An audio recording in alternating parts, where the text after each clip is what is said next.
Salve, bom dia a todos, bom dia a todas. Estamos na nossa primeira edição do Roda de Conversa 2021.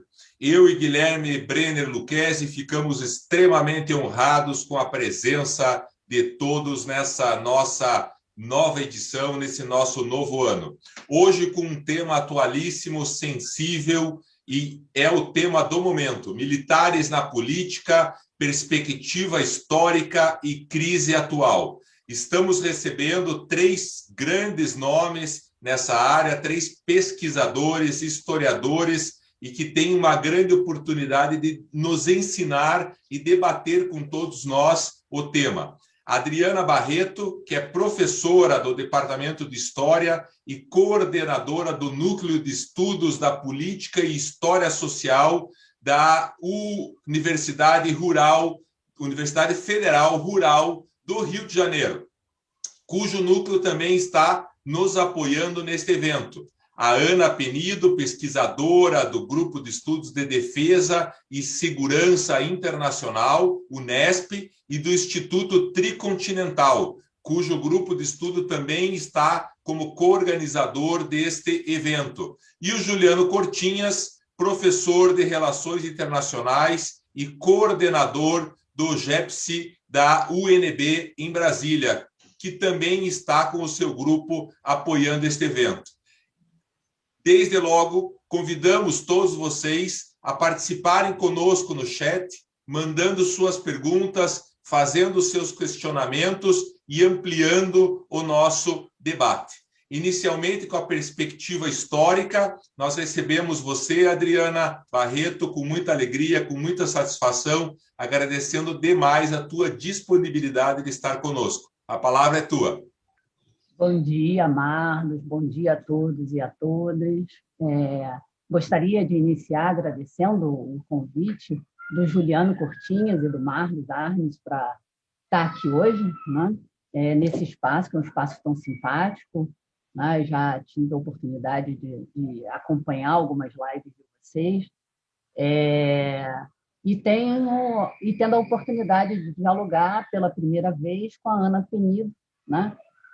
Com o próprio Juliano, e com vocês dois, né? Com você, Marlos, e com o Guilherme. Bem, para começar, eu gostaria de falar um pouco do lugar que eu ocupo aqui, né? Eu sou historiadora, e uma historiadora que, apesar de pesquisar o tema militar, eu tenho como especialidade os militares no século XIX. Né? Por que eu estou dizendo isso? Porque o que eu vou falar aqui se pauta em anos de pesquisa. Eu trabalho com esse tema desde a minha graduação, pesquisas em arquivos, em vários arquivos, no Brasil e fora do Brasil, mas as conexões que eu estabeleço hoje aqui, entre essas investigações e os dias de hoje, elas se devem à atual conjuntura. Né? Como você disse, é um tema que está mexendo com todos nós e não é para ser diferente. Né? Essas conexões, uma primeira conexão, é exatamente resultado de uma certa angústia, como cidadã, né? De observar o retorno dos militares ao mundo da política. Né? Para ser mais precisa, ao governo do país, trabalhando pelo desmonte, que hoje já é indiscutível, das instituições democráticas. Né? E a segunda conexão, né, vamos dizer assim, ou talvez melhor dizendo, eu só consigo fazer essas conexões por conta da rápida resposta que os colegas especialistas, aí sim, eles, no tema defesa, no tema militares do século XX, XXI, começaram a dar as demandas da sociedade, né? Fazendo um esforço cotidiano de pesquisa para conversar com jornalistas, por meio de lives, de artigos, né? Orientar o debate. E aí eu queria deixar aqui o meu agradecimento a eles. Né? Realmente, a gente falava um pouco disso antes, né, de começar a live.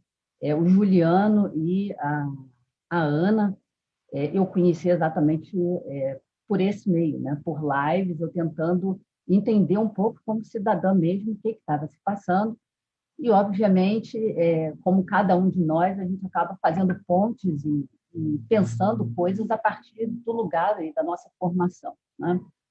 Então, o que eu vou começar aqui, vamos dizer assim, falando rapidamente, depois, se for o caso, eu retomo alguns pontos, de uma grande primeira conexão, vamos dizer assim, que eu estabeleci entre essa crise atual e o século XIX, né, que a minha área de pesquisa, e que chegou a virar um pequeno texto, no auge da minha angústia, no final do ano passado, né? Eu acredito que retomar essa conexão aqui, Marlos, seria, vamos dizer assim, vai ajudar a entender um pouco, o público a entender um pouco como e por que eu quero trazer o século XIX para o debate, né? Por que eu acho isso legítimo e começo a achar até que é importante.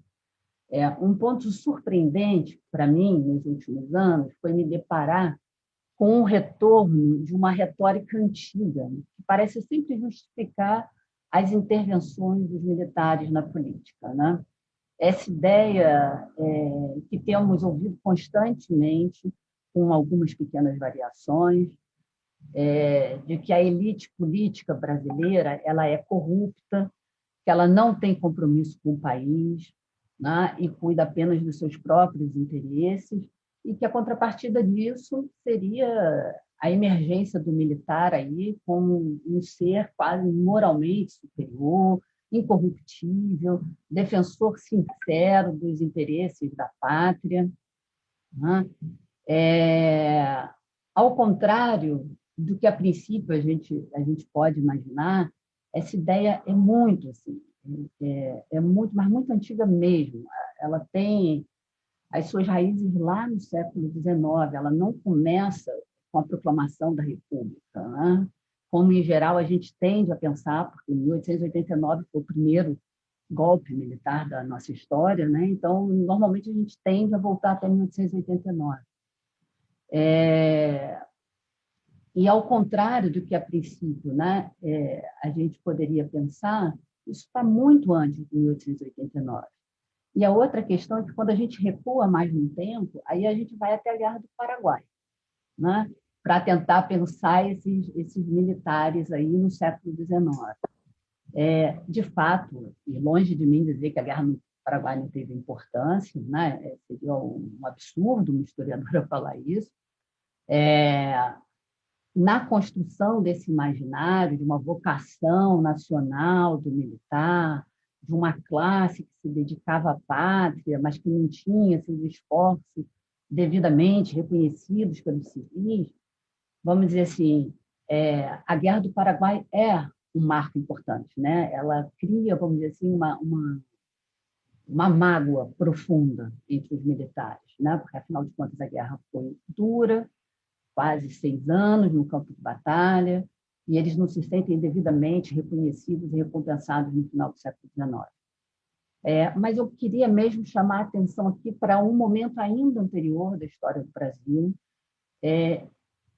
que raramente a gente recupera, porque a gente fica sempre olhando como uma coisa muito antiga, mas que eu acho que constrói, ou quase funda, vamos dizer assim, o que seria o Exército Brasileiro. Né? Quase não, posso dizer. Funda o Exército Brasileiro, né? E que tem isso, passado despercebido, estava passando despercebido até mesmo para mim. Se não fossem essas lives e essas conversas e ouvir os colegas nas suas análises sobre o que está acontecendo no país atualmente. E eu acho que voltar a esse momento pode nos ajudar muito a entender como esse militar vai construindo, como esse exército vai se construindo no Brasil. Se a gente revisitar a história do século XIX, a Guerra do Paraguai, por exemplo, que normalmente o que vem na nossa cabeça, foi a única, né, grande guerra que o Exército Brasileiro, da qual o Exército Brasileiro participou. Não é por acaso que é nela que a gente pensa quando a gente fala de militares no século XIX. Né? Se eu fizesse aqui para pensar junto, né, com quem está nos ouvindo, com vocês, pensar assim, qual era a outra guerra? Qual é a outra grande guerra que o Brasil participou?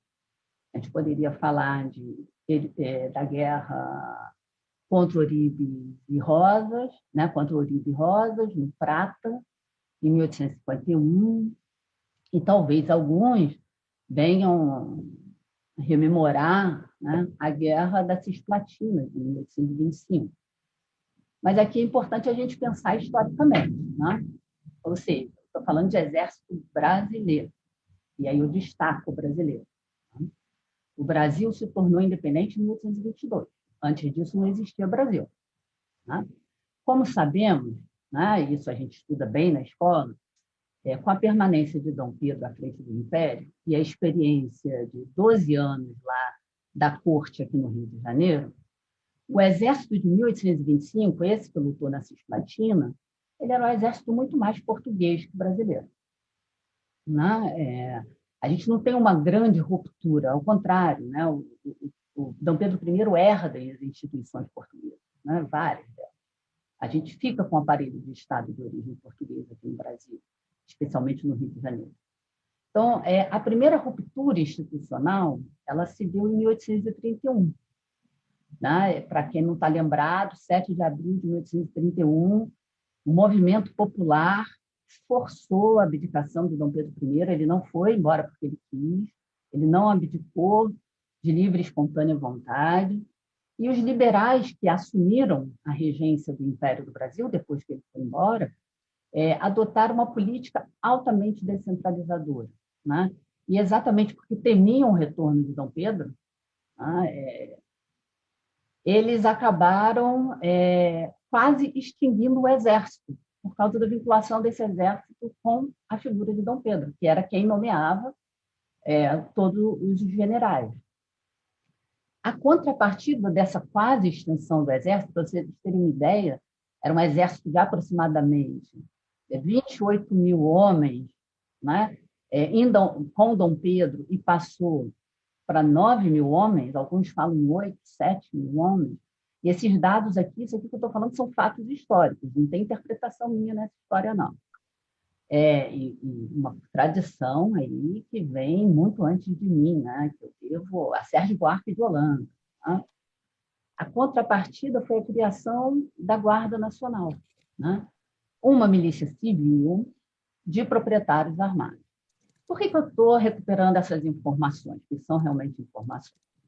Para dizer que o primeiro exército propriamente brasileiro foi erguido no meio de uma guerra civil, ou melhor, de várias guerras civis, que a gente aprende na escola com o nome das rebeliões regenciais. Vou falar algumas aqui, eu tenho certeza que todo mundo que está ouvindo já ouviu falar de pelo menos uma delas. Né? Sabinada, Cabanagem, Balaiada, Farroupilha. Né? Ou seja, revoltas que sacudiram o país de norte a sul, né? Se a gente pensa na Balaiada, lá no Maranhão, e o Rio Grande do Sul, com a Farroupilha, por mais de 10 anos, né? Invadindo, inclusive, o Segundo Reinado. Então, só no meio dessa convulsão social, é que foi sentida a necessidade do Exército possuir uma força militar regular e profissional. Ou seja, foi para combater revoltas de cidadãos brasileiros, e aqui é importante destacar isso, excetuando os escravos, que a gente está falando de um império escravocrata, essa condição de cidadão era assegurada a todos pela Constituição de 1824. Então, para conter essas revoltas, que seriam de cidadãos brasileiros, um grupo que estava surgindo na política, que se auto-intitulava Regresso Conservador, né, se levantou no parlamento para, em oposição aos liberais, bradar que o Estado precisava se armar, que ele precisava de um exército forte. Né? Os debates no parlamento duraram meses e foram marcados por muitas tensões. Isso eu estudei lá no meu mestrado. Né? E agora tudo isso está meio se reconectando na minha cabeça. Né? quando os conservadores assumiram a direção do Império, em 1837, quando os liberais caíram, eles trabalharam firme, os conservadores trabalharam firme para tirar esse projeto da construção de um exército forte do papel. Então, foi assim, né? Em meio à Guerra Civil, que o Exército Brasileiro surgiu. Essa é a tradição que constitui o nosso Exército. Um exército que, na repressão violenta a uma oposição liberal, a caboclos, a pretos, a pardos livres, e aí eu volto a lembrar, todos eles, né, na sua maioria, cidadãos brasileiros, garantiu a integridade do Império, cuidando com zelo, né, para preservar uma herança, que é uma herança colonizadora. Né? Que herança é essa? Também não sou eu que digo isso. Né? Assim, o professor José Murilo de Carvalho, o professor Ilmar Matos, eu estou juntando aqui a historiografia dos últimos 30, 40 anos, né? Mais do que isso. Mas é uma herança que é de preservar a grande propriedade no Brasil, né? O latifúndio, e a escravidão. Então, afirmar isso é dizer que a tradição que funda o Exército Brasileiro não é a de defesa de fronteiras contra um possível inimigo estrangeiro. Né? Na sua origem, na origem do Exército, está um projeto político, que é um projeto do Partido Conservador, de construção de um Estado e de instituições comprometidas com a preservação da escravidão, de hierarquias, de privilégios sociais. O fim dessa era de revoltas, lá por volta de 1850, poderia levar a gente a pensar numa desmobilização, né, dessa política militar conservadora. Mas não foi isso que a gente viu. Né? O Exército de então, ele seguiu sendo uma instituição chave, né? E aí, para usar uma expressão da época, lá do século XIX, para a manutenção da paz social. Agora, por meio, quer dizer, depois de 1850, por meio da criação de colônias militares. O tema ainda, esse tema sim, é um tema mais recente da historiografia, precisa ser mais estudado, mas a gente tem, por exemplo, um trabalho muito bom de uma professora da Unifesp, a Maria Luísa de Oliveira, que mostra como essas colônias elas foram criadas em regiões com histórico de revoltas populares. Né? Então, só para fechar essa primeira intervenção, né, eu queria destacar que até 1889, que é normalmente o período que vem para a gente na cabeça quando a gente fala de história, dos militares na história, já havia assim, gerações de militares já tinham sido empregados em funções policiais, em funções colonizadoras, em meios urbanos e em meios rurais, pelo interior do Brasil. Eles aprenderam assim, cotidianamente, e é importante a gente pensar que é um trabalho cotidiano, né? Que o Estado brasileiro, obviamente, naquela época, ainda mais profundamente desigual, assentado na escravidão, né? Não subsistiria sem eles, sem os militares. Eles eram, como diria um grupo de jovens oficiais já na República, a ossatura da nação brasileira. Né? Então, por isso, eles achavam mais que justo, voltando ao início da minha fala, né, assumirem a direção dos negócios públicos. Né? Essa é a argumentação de base assim, que eu gostaria de deixar aqui para o debate. Ouvindo, ao longo desses últimos meses, os colegas que trabalham na área de defesa, o quanto eles apontam para a necessidade urgente do Exército deixar, né, a política para se dedicar àquilo que seria a sua missão em países democráticos, ou seja, cuidar da defesa nacional, eu queria compartilhar essa angústia com vocês e com quem está nos ouvindo. Né? Olhando em perspectiva histórica, o trabalho que a gente tem pela frente, ele é grande, ele é muito grande. Né? Seria quase aí de uma, sei lá, né, de uma refundação do Exército Brasileiro. Né? Mas, bem, eu vou parar por aqui e a gente volta, porque ouvindo os colegas vai ser mais fácil também mostrar esses cruzamentos. Adriana, muito obrigado pela tua intervenção, para dar o pontapé inicial aqui no nosso debate. Eu também queria aproveitar, né, e cumprimentar todos e todas que estão aqui conosco, acompanhando pelo YouTube. Vejo nos comentários muita gente querida, próxima a nós, presentes aqui. Quero cumprimentar não só a Adriana, como também a Ana, o Juliano Cortinhas, que agora está aqui já conosco no YouTube também. E a Adriana nos diz muito, né, sobre o início desse movimento das Forças Armadas adentrando na política em nosso país. E se nós fôssemos fazer um salto no tempo para os dias de hoje, Ana, como que a gente pode enxergar essa influência dos militares na política até hoje, considerando que eles já tiveram por bastante tempo no poder, em várias instâncias, em vários episódios diferentes, né? E em que, acho que é a pergunta que muitos estão se fazendo, né? No que vai influir na nossa conjuntura política essa renúncia conjunta das chefias das Forças Armadas do Brasil, um movimento que o Deutsche Welle Brasil publicou recentemente, que pode alertar até mesmo a possibilidade de risco de golpe, mais uma vez, em nosso país. Dentro dessa conjuntura, como que nós podemos tratar da crise atual dos militares da política no nosso país? Bom dia, Guilherme, Marcos, Adriana, Juliano, todo mundo que tirou aí a sexta-feira pela manhã para um tempinho para conversar com a gente sobre esse assunto. Muito obrigada pelo tempo de vocês. Eu vou voltar só um pouquinho antes de chegar na crise atual, mas não vou voltar muito, não, só um pouquinho. Eu acho que tem várias possibilidades da gente analisar Forças Armadas. O método que eu acho mais adequado é aquele que tenta perceber os movimentos que acontecem dentro da caserna, combinado com o que vem acontecendo no ambiente externo. Então, eu não considero que eles são uma ilha no mundo, embora eles sejam mais isolados do que outras instituições.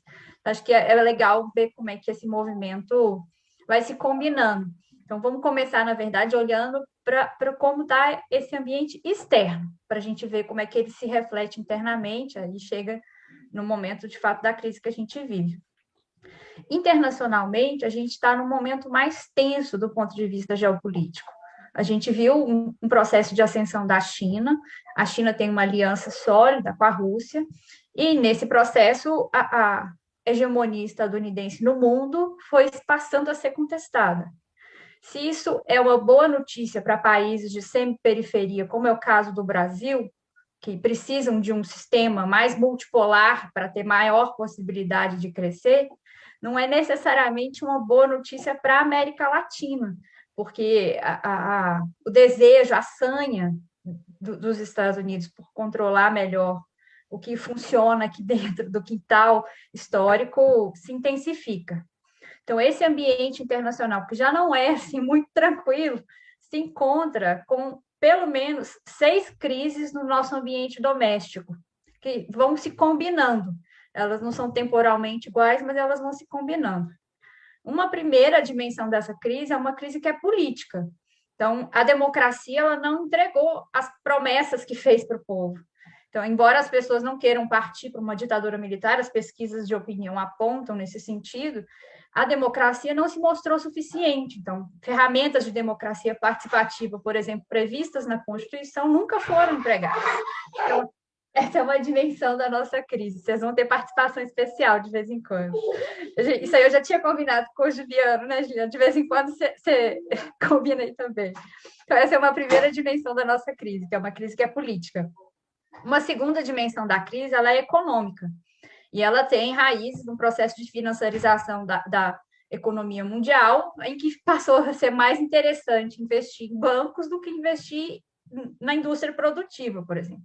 Então, isso traz impactos e reflexos no mundo do trabalho e um conjunto de outras dimensões que fragilizam a nossa inserção no mundo como um todo. A terceira crise é uma crise que eu considero importante, particularmente porque a Amazônia fica aqui no Brasil, que é a crise ambiental. Então, existe um processo de uso ao extremo de recursos que a gente sabe que são esgotáveis. E é isso, a gente tem aqui, literalmente no nosso território, a Amazônia, então, nesse sentido, vai atraindo atenções de outros países também sobre o que significa ter esse recurso aqui. A quarta crise, eu acho que é a crise que talvez hoje, essa semana, ela ficou muito nítida na imprensa, é a crise social.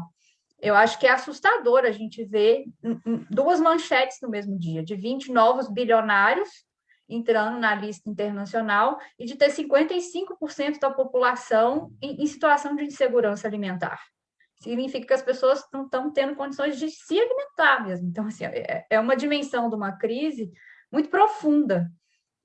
A quarta crise, estou passando rápido por elas para a gente chegar nos militares, né? Porque eu acho que esse ambiente, a gente entender aonde eles vão chegar, é fundamental. A quinta crise é uma crise de dimensão ética, de as pessoas voltarem a apostar em violência, em medidas autoritárias como formas de resolução de conflitos. O judiciário, por exemplo, avançou muito no sentido de medidas de mediação de conflitos mesmo. O Ministério Público adota esse tipo de medida também.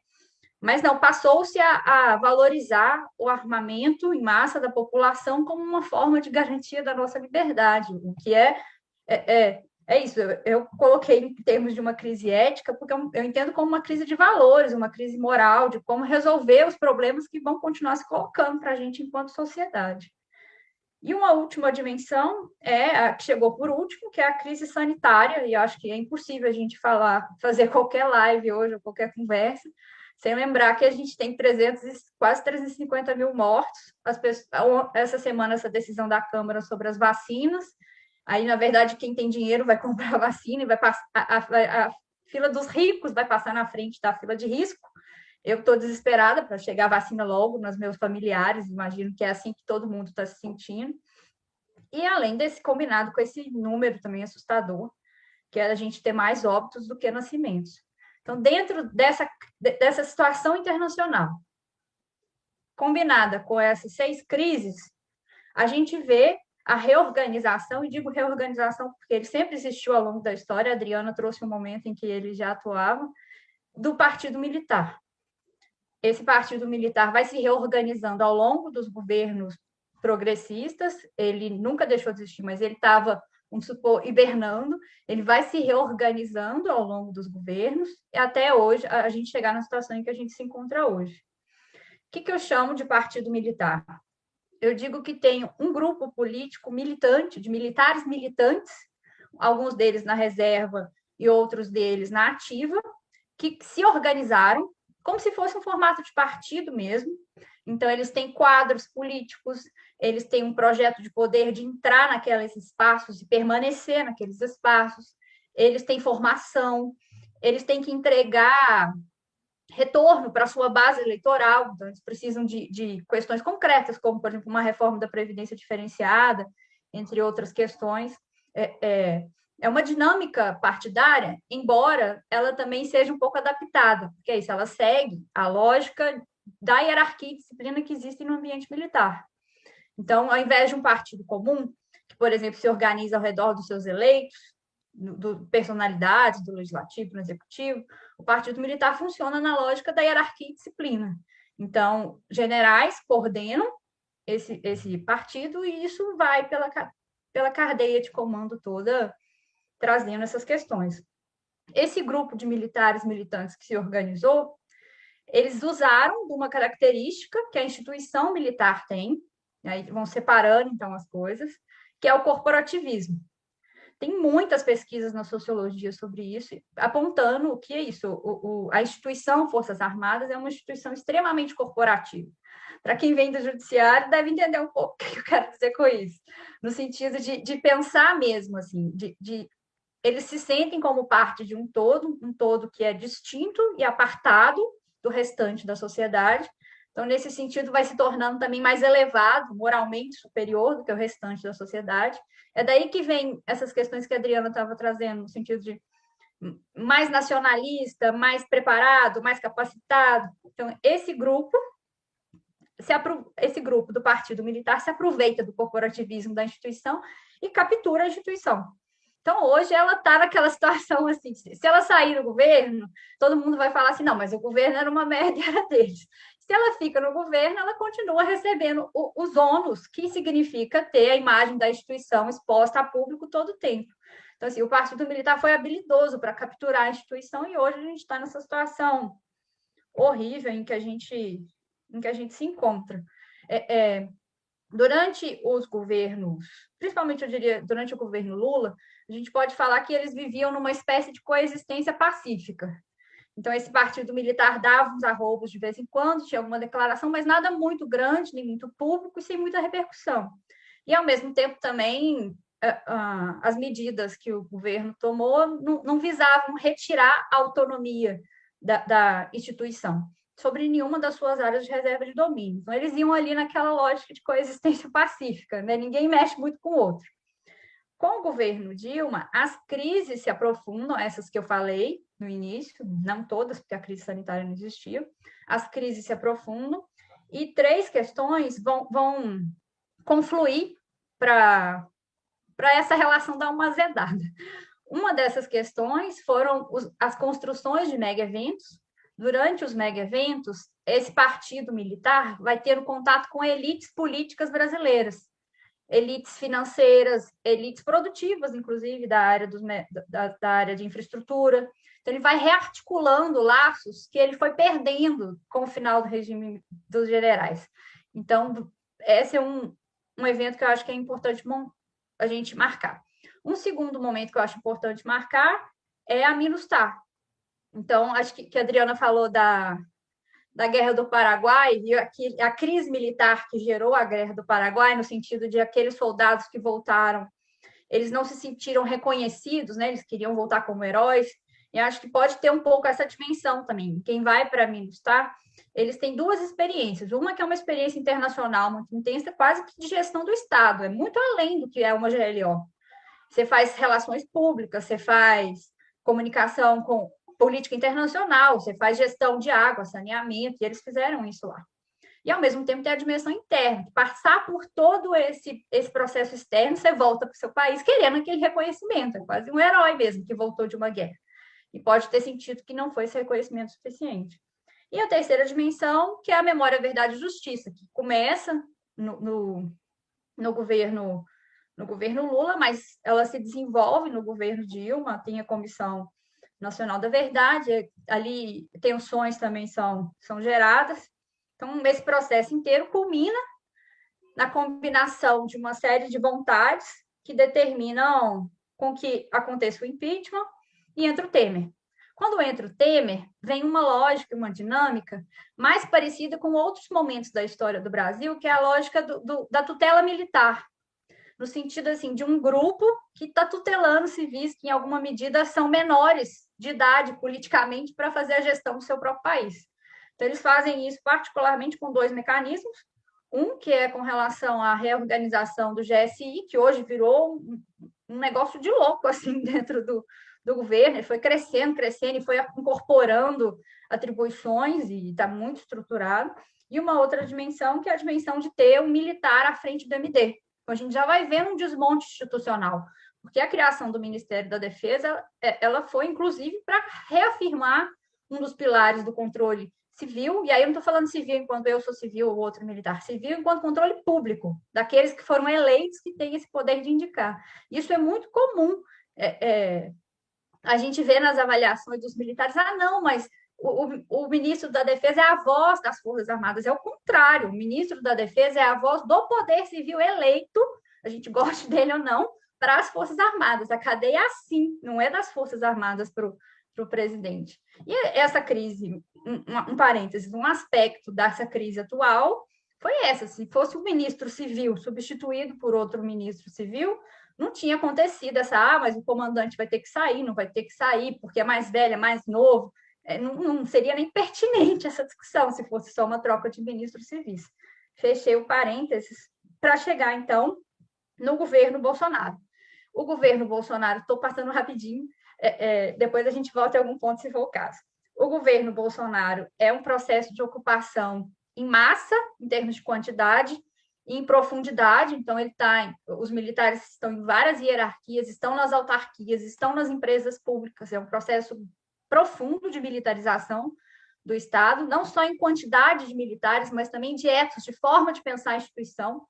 Então, por exemplo, uma coisa comum no mundo militar, a cultura do sigilo. Você não vai contar como é que são seus planos para o seu potencial inimigo. Você traz isso para o espaço da administração pública, é a reversão dos princípios de administração pública, que é transparência, é a gente fazer sempre licitação pública. Então, as coisas passaram a ser justificadas. Por exemplo, não, eu enquadro determinada questão como de segurança nacional, não preciso mais fazer licitação pública para isso. Então, você vai desmontando mesmo as instituições, não só as instituições da área de defesa, mas as instituições mais amplas. Acho que com o tempo a gente foi amadurecendo e entendendo mais esse processo. No início eles pareciam, não, é a ala técnica, é aquela ala que vai controlar os arroubos do presidente, mas eu acho que hoje isso praticamente desapareceu na imprensa, né? Fica claro que esse partido militar que está no governo, que não é instituição militar, é um partido militante mesmo que vai para aquele espaço. É a principal base de sustentação do governo, e eu entendo que mesmo diante desses últimos episódios que aconteceram, e aí concluo, tem dois tipos de crises, na verdade, acontecendo. Uma crise é uma crise que, na verdade, é uma disputa de narrativa, de falar quem que manda em quem que responde a quem. Então, foi mais um passo de um processo que a instituição tenta, desde o início do governo, que é descolar a imagem. No meio desse monte de crise, na nossa situação, gente, é legítimo, inclusive, que as pessoas queiram deixar o filho feio para trás, né? Então, aquela dinâmica de não quero me responsabilizar por 350 mil mortos. Isso é muito sério, assim, é quase uma dimensão que o judiciário, em algum momento, vai ter que pensar, quase de justiça de transição mesmo, porque alguém vai ter que ser responsabilizado pelas mortes que não precisavam estar acontecendo e estão acontecendo no nosso país. Então, tem uma dimensão que é narrativa. O Bolsonaro entra nessa disputa também, que é isso, o meu exército, ele vem fazendo isso desde o início do governo, e a instituição sempre nessa lógica de, olha, não, nós somos uma instituição de Estado, não somos de governo, somos de Estado, não somos de governo. Então, essa é uma dimensão. Mas a dimensão real, do concreto, assim, eles não abandonaram os 10 mil cargos, eles continuam sendo o partido de sustentação principal do governo, eles continuam acontecendo nomeações, é o maior orçamento, um orçamento que cresceu, mesmo numa situação de cortes, por exemplo, na saúde, na educação, o orçamento da defesa cresceu, eles receberam um aumento salarial diante de outros servidores públicos. Então, assim, na dimensão do real, não faz muito sentido essa disputa de narrativa. Não, faz sentido, mas assim, está descolado uma situação da outra. E acho que, nesse sentido, eu, quando observo a situação que a gente vive hoje de crise, tento descolar o que é, de fato, retórica do que está acontecendo nos dados primários para onde a gente pode apontar. Eu acho que depois, se for o caso, para não extrapolar muito tempo, a gente volta num capítulo que eu acho importante, que foi a crise com o Supremo. Mas aí fica a critério de vocês, eu acho que isso é importante, porque mostra também um processo de... Deixa eu falar rapidinho, porque senão também eu vou ficar com o coração apertado. Só porque, como é um público do judiciário, eu acho isso muito importante. O que aconteceu com a Lava Jato, que trouxe um processo de discussão muito política para dentro do judiciário, o Partido Militar, ele vai ter isso vai ter um reflexo direto no Partido Militar.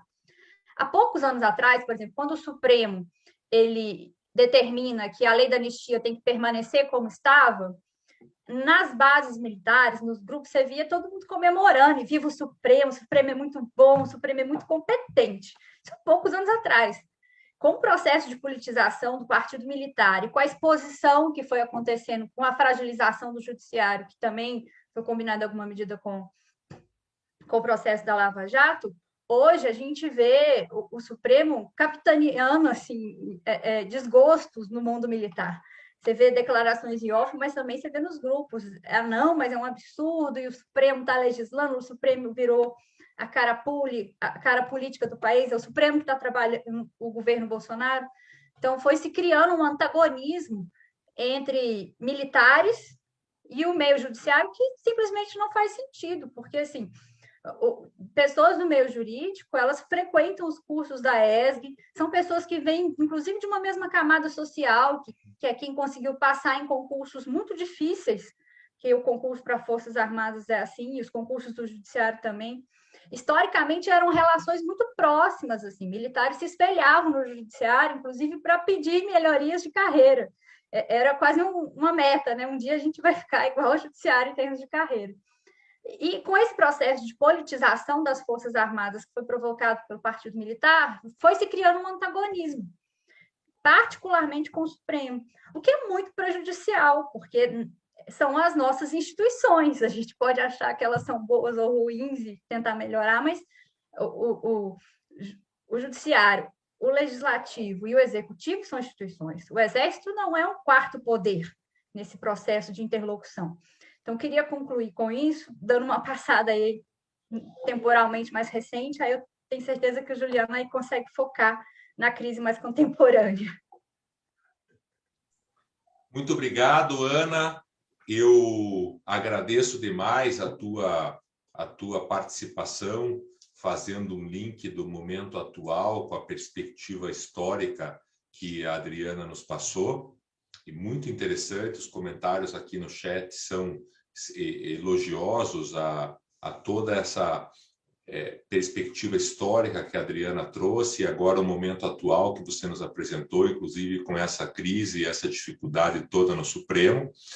E eu gostaria, antes de passar a palavra para o Juliano, agradecê-lo demais, porque essa é a nossa segunda roda de conversa que vem por sugestão e por organização do Juliano. Juliano, que é um professor da UNB, um pesquisador do tema, me incluiu num grupo de WhatsApp de altíssimo nível que discute as relações da sociedade civil com as questões militares, e ali eu aprendo muito sobre o tema. E agradecer demais você, Juliano, porque nós fizemos uma roda de conversa sobre a crise das eleições nos Estados Unidos, que foi muito interessante e extrapola a nosso habitual trato jurídico dos temas, então foi uma coisa muito interessante. E hoje, a teu convite, a presença da Adriana e da Ana, que nos honram muito com todo esse conhecimento.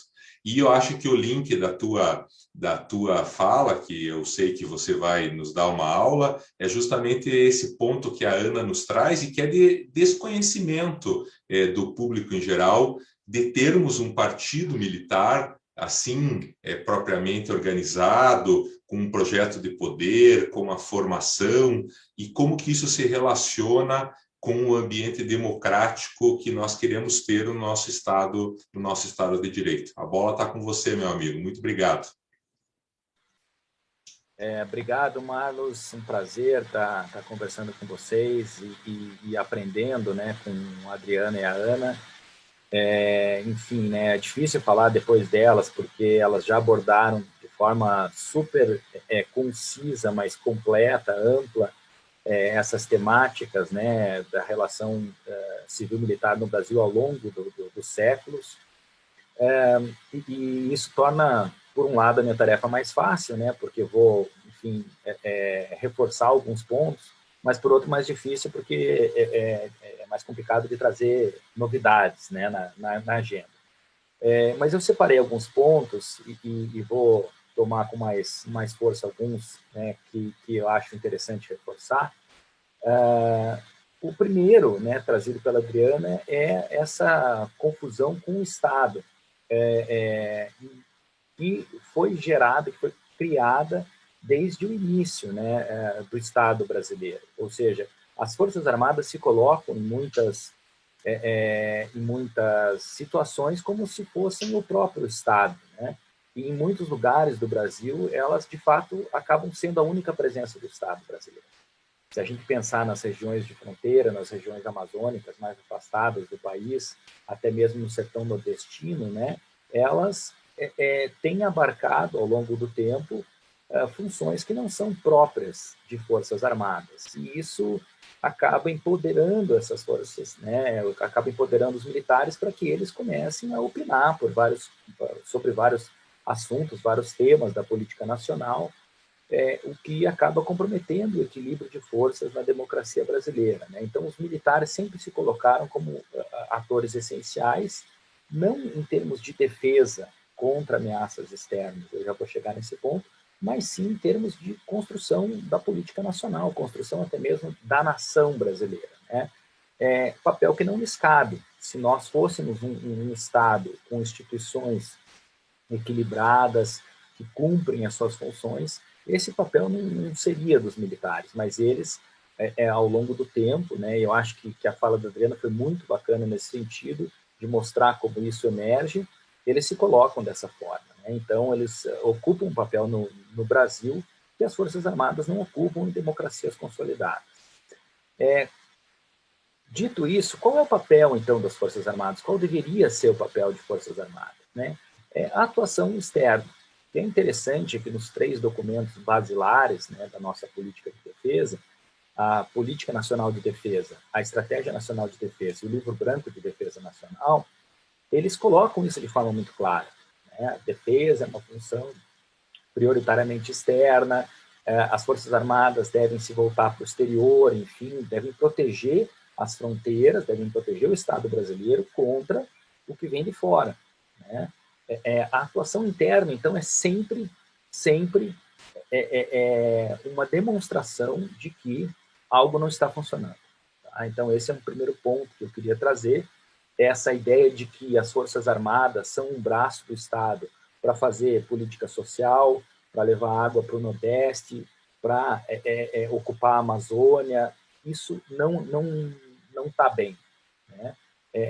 Quem tem que ocupar a Amazônia, quem tem que cumprir as funções de Estado que lá são necessárias. Saúde, Ministério da Justiça, para documentação, Polícia Federal, as polícias, né, de modo geral, nós temos várias, mas, enfim, os problemas lá de fronteira, quando há uma transposição da fronteira nacional, são problemas de Forças Armadas. Agora, as questões indígenas, isso não, né? E hoje os militares se colocam como sendo os grandes conhecedores da questão indígena nacional, né?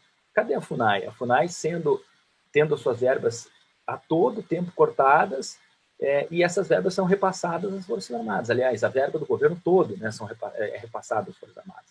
Educação, né, essa ideia de escola cívico-militar, enfim, é um absurdo total, né? A educação nada tem a ver com a hierarquia necessária nas Forças Armadas. E esse é o segundo ponto que eu queria trazer.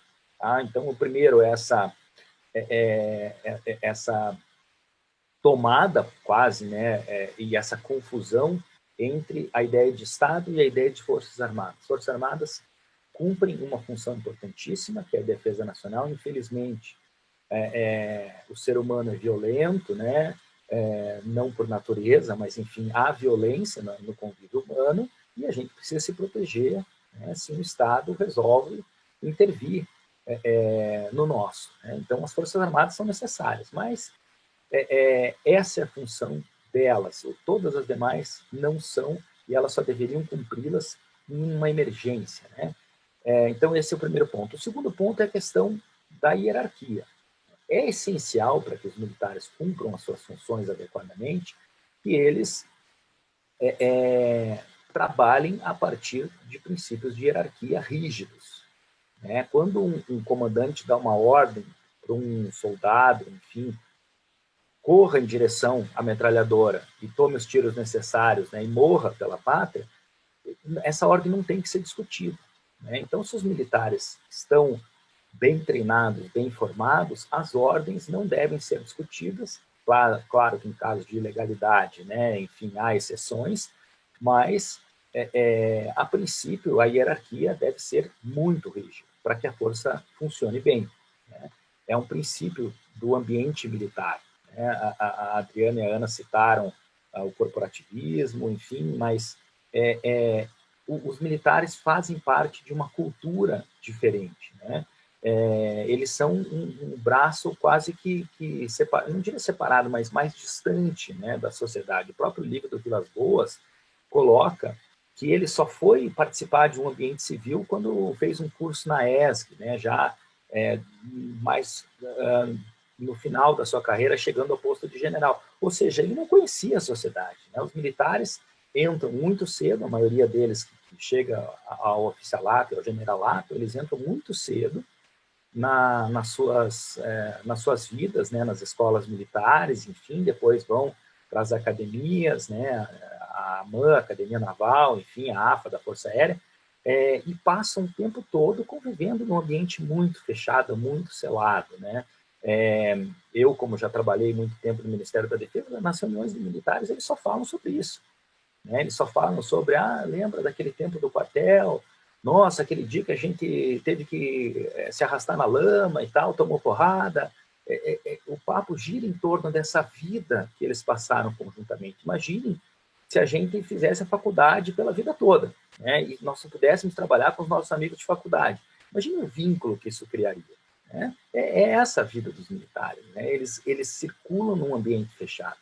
Então, eu por exemplo, me formei na faculdade de Direito na Universidade Federal do Paraná, né? Um abraço para todos da UFR que estão nos ouvindo, né? Hoje a gente está concorrendo com uma live do Ricardo Marcelo lá, mas até depois vou querer ver também, né, sobre a liberdade acadêmica, bem interessante, mas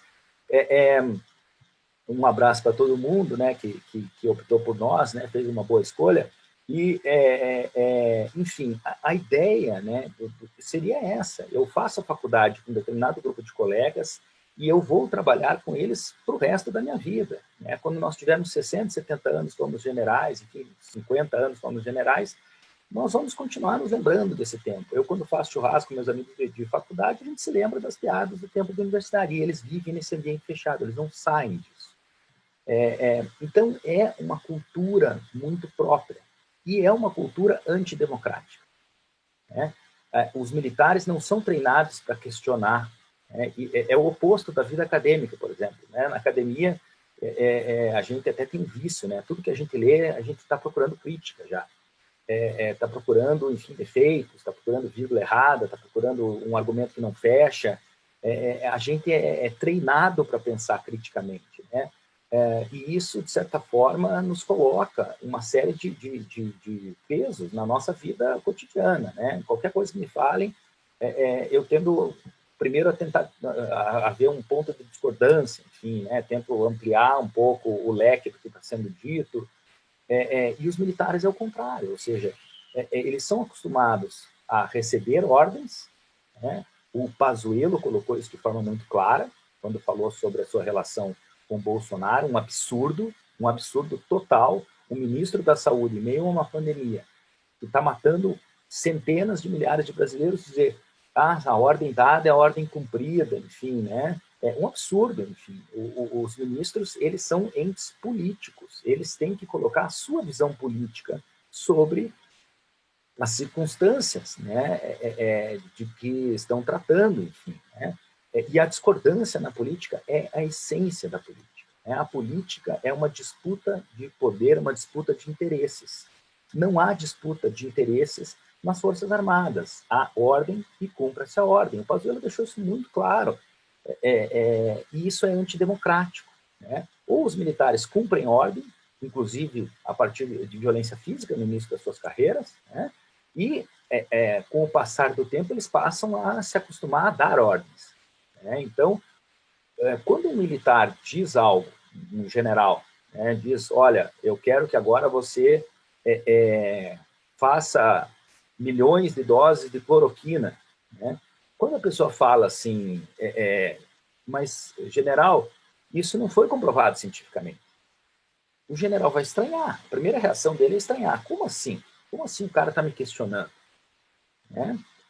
Segundo momento, ele vai dizer, cumpra essa ordem. E se o cara não cumprir a ordem, ele vai embora, né? Não é à toa que houve uma militarização também do segundo, do terceiro escalão dos ministérios. São 6 mil, na última conferência que eu vi, militares da ativa e da reserva. Por quê? Porque militar dá ordem para militar, né? Então não adianta só o primeiro escalão, o Estado está tomado por militares hoje. E isso é antidemocrático, né? Por quê? Porque os princípios da política, os princípios da democracia, são o contrário disso, o contrário dessa hierarquia. E eu não estou criticando a hierarquia dentro das Forças Armadas, ela é necessária para que eles cumpram a sua função de vencer guerras, né? Ela é extremamente necessária. Uma força armada que não estiver bem hierarquizada não funciona bem, né? Mas aí é um segundo ponto que demonstra por que não deve haver militares na política nacional. Tá? Então, esse é um segundo ponto. O terceiro ponto, que eu acho que a Ana trouxe muito bem, é como se deu essa chegada dos militares no governo, né? Que foi um grande esquemão de troca de favores, no fundo, né? Essa ideia do partido militar e da militância, né, de um grupo de militares, ela se baseou numa troca de favores. Ou seja, o Bolsonaro se aproveitou da imagem das Forças Armadas. Várias pesquisas ao longo das últimas décadas demonstram que os militares são muito respeitados, as Forças Armadas, né, são bastante respeitadas pela sociedade brasileira. Então, há uma imagem positiva, ao menos havia, né? É difícil mensurar agora os efeitos da atual crise, mas imagino que eles estejam em maus lençóis, né, se comparado ao que eles tinham. Então, essa temática, né, da presença dos militares, essa temática de como... eu até estou lendo umas perguntas aqui agora, me perdi um pouco, mas o Duquesne está colocando aqui as perguntas para mim, do Pimentel, do Felipe, da Juliana, mas enfim, essa entrada dos militares ela foi dada com base numa troca de favores, né? O Bolsonaro pegou a imagem dos militares para si e, em contrapartida, deu benefícios, né? O orçamento desse ano é um absurdo. A educação está sendo cortada, a saúde está sendo cortada, tudo está sendo cortado, né? Menos a defesa. Tá? E eu já escrevi artigos, enfim, defendendo, né, a necessidade de a gente investir em Forças Armadas, de a gente investir a partir de outros parâmetros, é óbvio, né? Mas eu não sou contra o orçamento de defesa. Agora, numa situação de caos que o país vive, caos social, econômico, caos sanitário, é um absurdo que o orçamento de defesa esteja sendo aumentado, né? São mais de 50% da população brasileira hoje está já beirando a fome, né? Ou está com fome. A fome é um mal que voltou ao nosso país hoje, né? E como é que a gente resolve essa questão? Aumentando o orçamento de defesa? Não, né? Como é que a gente resolve a questão da segurança pública? Colocando militar na rua? Não. Armando a população? Não, né? Então, é um conceito que circulou muito no início do governo Bolsonaro, né? A ideia da necropolítica, enfim, né? De que o Estado está construindo políticas com o intuito de matar certos grupos, né? Dos cidadãos brasileiros. Enfim, esse conceito foi construído de forma diferente, para um contexto diferente, mas ele se aplica, né, a um governo que é agressivo, que construiu um ambiente de violência estrutural, né? Um amigo meu falou que ontem saiu na rua com uma camiseta do Che Guevara, o pessoal xingou ele na rua, mais de uma pessoa xingou ele na rua, né? Então, que ambiente é esse que a gente está vivendo hoje? Extremamente prejudicial para a democracia, né? Então, essa troca de favor entre militares e o bolsonarismo, né? Um emprestou a imagem e o outro cedeu os benefícios, ela é prejudicial de todas as formas, né? Primeiro porque, enfim, os militares cumprem muitas atividades e o fazem com sucesso, mas há corrupção, né, nas Forças Armadas, há problemas sérios, né? Enfim, eles fazem parte de um contexto de corrupção sistêmica. Apesar de eles estarem distantes da sociedade civil, alguns vícios da sociedade civil entram nos quartéis, né? E a corrupção claramente é um deles. Quantas denúncias de corrupção já foram feitas nos últimos meses, né? Inclusive tráfico de droga em aeronave, né?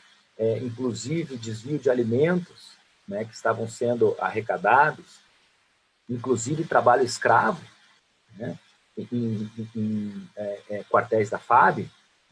Ou seja, o que há de pior na sociedade brasileira é reproduzido nas Forças Armadas. Aí seria uma questão de medir se há mais ou menos corrupção, enfim, mas esse não é o ponto. O ponto é que há corrupção, é que eles têm os mesmos defeitos que o resto da sociedade e eles vão mal também. Eles também têm um elevado grau de incompetência, principalmente quando são postos em lugares que não lhes cabe, como foi o Pazuello na saúde, né? Por fim, e fazendo a ponte com essa questão, né, do governo, enfim, da participação dos militares, houve um prejuízo grande, eu acho, das Forças Armadas com o passar dos anos no governo Bolsonaro, né?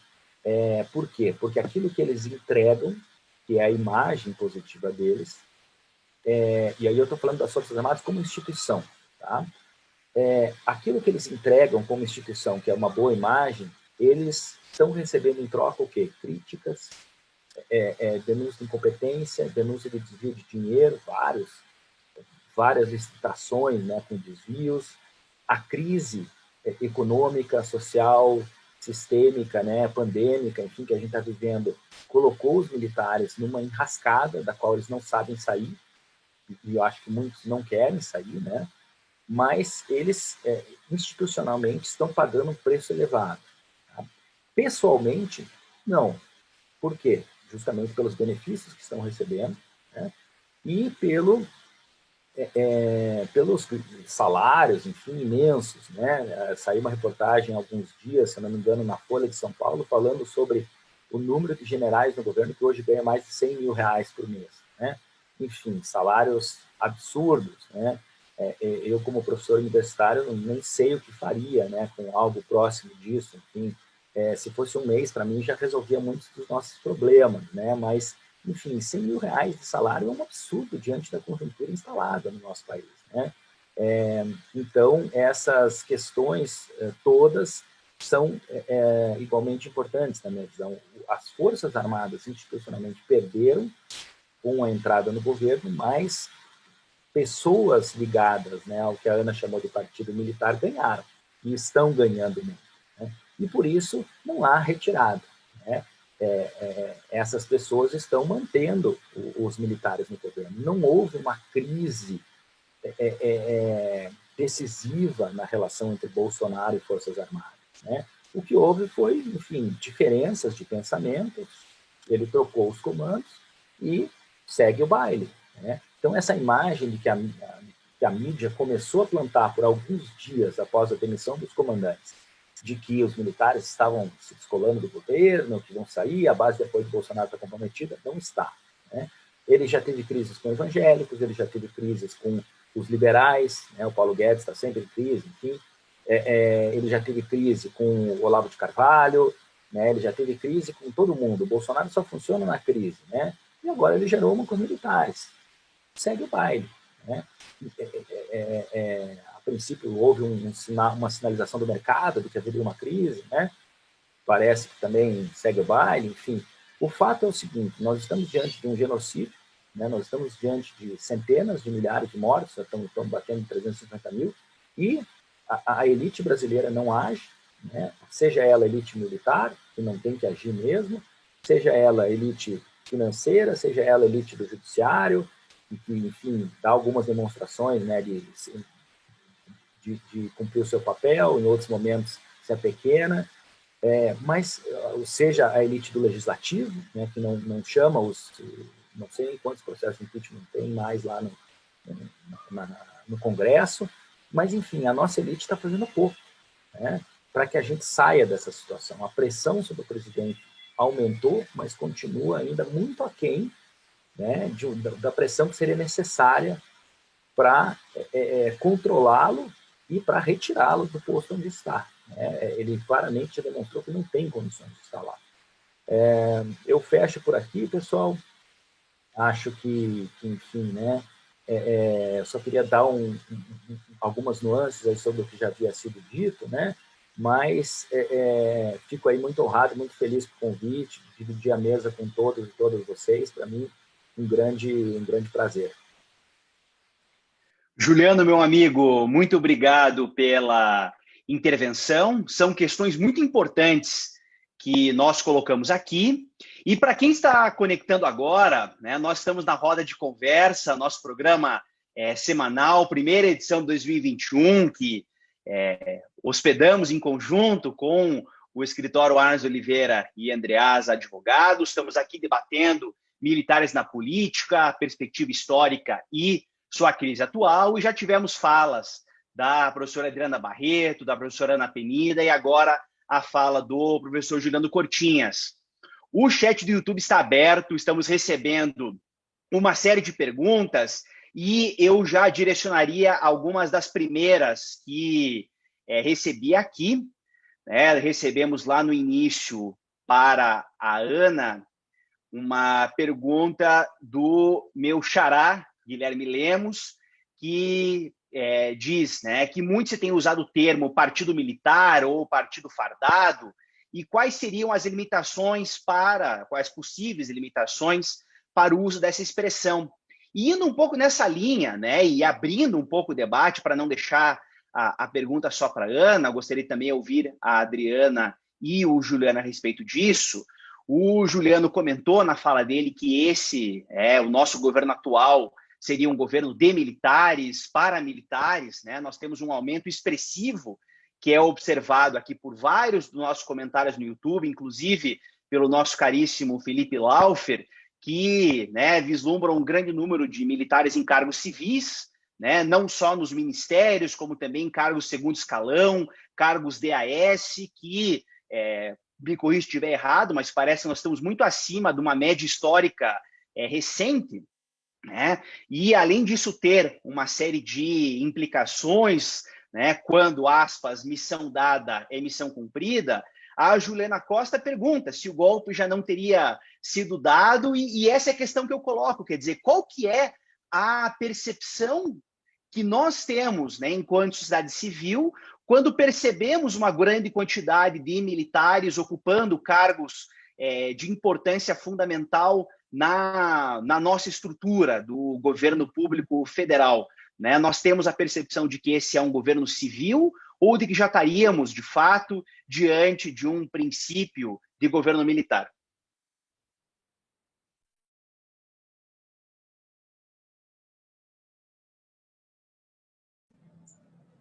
Ana, quer tocar aí, ou Adriana? Vai lá, Adriana. Começa comigo, então. Bem, eu estava ouvindo, né, e já tinha notado, inclusive, essas questões do Partido Militar, que a Ana trouxe, né, para a nossa discussão, e ela falou muito claramente, né, separar o Partido Militar da instituição militar. O Juliano também tocou nesse ponto. Em termos analíticos, eu acho que eles estão muito mais capacitados a discutir o conceito, porque é um conceito, né? O conceito de partido militar, que já tem alguns bons anos, mas eu queria falar mais do ponto de vista político, né? Porque, na verdade, eu voltei a ouvir esse conceito, né? Isso, na minha formação, eu li lá atrás, né, as referências analíticas, conceituais sobre o tema, mas eu voltei a ouvir agora de um coronel da reserva, que tem participado de uns debates muito interessantes, é uma pessoa que tem sido muito importante para mim, né, assim, ouvi-lo, que se chama Marcelo Pimentel, ele é coronel da reserva do Exército, tem participado junto com o professor João Roberto Martins Filho e com o Piero Lerner, inclusive teve uma live na Sexta-feira Santa, né, com o Piero e ele, e mais com outro coronel, que eu não me lembro, Heraldo, acho que é, deixa eu olhar. Macraques. Exatamente, né? Heraldo Macraques. E eles estavam...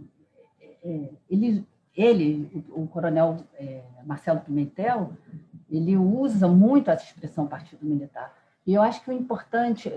no início eu estranhei um pouco e depois eu entendi a função disso. Quer dizer, é exatamente fazer uma separação que, ouvindo ele, se tornou muito importante para mim, que é o seguinte... O Juliano estava falando, né, desse meio muito fechado, muito corporativo. Ele falou dessas relações de colegas, mas, na verdade, a gente pode falar aí de um outro conceito que é fundamental. A gente tem livros de antropólogos sobre isso, né, organizado, acho que pelo Piero Lerner também, sobre a família militar. Né? Então, assim, são categorias, eles são realmente muito fechados. E ele fala assim, a gente precisa entender que é um grupo, os responsáveis por arrastar o exército dessa maneira, é um grupo de generais.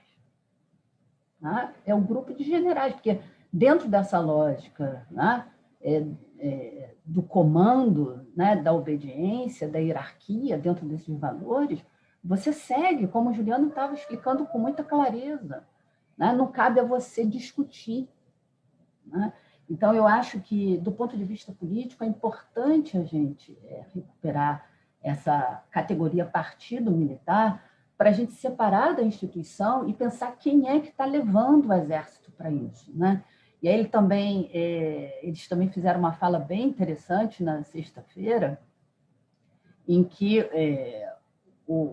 esse antropólogo, Piero Lerner, ele fala: a gente não quer ver a destruição das Forças Armadas. Então, assim, a gente precisa separar instituição do partido político. E aí, talvez, esse conceito, né, ele seja útil para a gente começar a pensar em responsabilizar essa coisa que é tão difícil na nossa cultura, que é responsabilizar pessoas.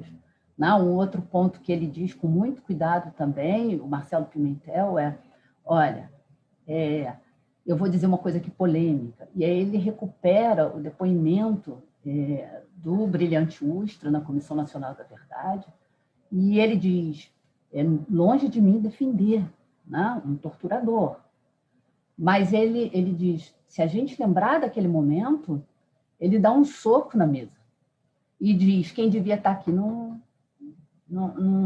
quem devia estar aqui não sou eu, né? É o exército. Quando ele diz isso, ele está falando quem me deu ordens, eu estava cumprindo ordens. Então, assim, é óbvio que essa questão, né, a Hannah Arendt tem uma longa discussão sobre isso, do cumprir ordens, né?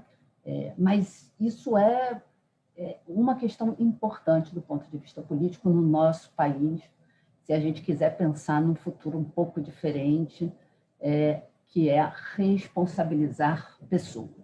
Né? Um coronel da ativa, né, um general da ativa, como o general Pazuello fazia aquilo na posição de ministro da Saúde, é diferente. Né? É diferente e a gente tem que pensar nisso. Né? Bem, a gente tem um tempo limitado, eu tinha pensado aqui em várias coisas, eu não vou falar de todas elas, não, mas com relação à ideia de golpe, governo militar, a gente já está no governo militar, né? A gente já está. A questão é se descolar um pouco da imagem do golpe de 64, né? Mas a gente já está no governo militar, e essa coisa que que o Juliano colocou também, de que esse discurso que a mídia acabou plantando há 2 semanas atrás, de que, olha, os militares estão se afastando do governo, e a gente também pode pensar como uma estratégia política, e também não sou eu que digo isso, como eu digo, eu estou, né, tentando o tempo inteiro acompanhar o que os colegas estão falando, né, que são mais gabaritados para pensar a atualidade. Mas é isso, assim, plantada para quê? Para pensar em 2022, né? Articular uma chapa em que os militares continuem no governo, inclusive para impedir possíveis punições, né? Possíveis punições. Mas é isso, senão o nosso tempo termina e os colegas não falam. E aqui, Adriana, eu vou fazer um gancho, eu sei que o Juliana ou a Ana vão emendar, mas esse ponto que você trouxe, Adriana, é fundamental. Eles utilizam esses cargos que ocupam hoje para uma blindagem dos processos que, por certo, receberão. Processos que já têm pedidos de abertura por crimes comuns e por crimes de responsabilidade contra o atual mandatário. Também os processos judiciais que os filhos sofrem, assim como processos que militares que ocupam ou ocuparam cargos já estão sofrendo. E tudo isso acaba sendo blindado nos cargos que eles ocupam. Se nós lembrarmos que o ex-presidente Michel Temer, logo após deixar o seu cargo de presidente, foi preso, e aqui essa prisão já foi decidida pelo STJ, que foi ilegal, e esse processo já foi encerrado, mas imagine o que acontecerá com o atual mandatário e com os filhos dele no dia seguinte em que deixarem o governo, sem contar os processos que estão sofrendo nos tribunais internacionais.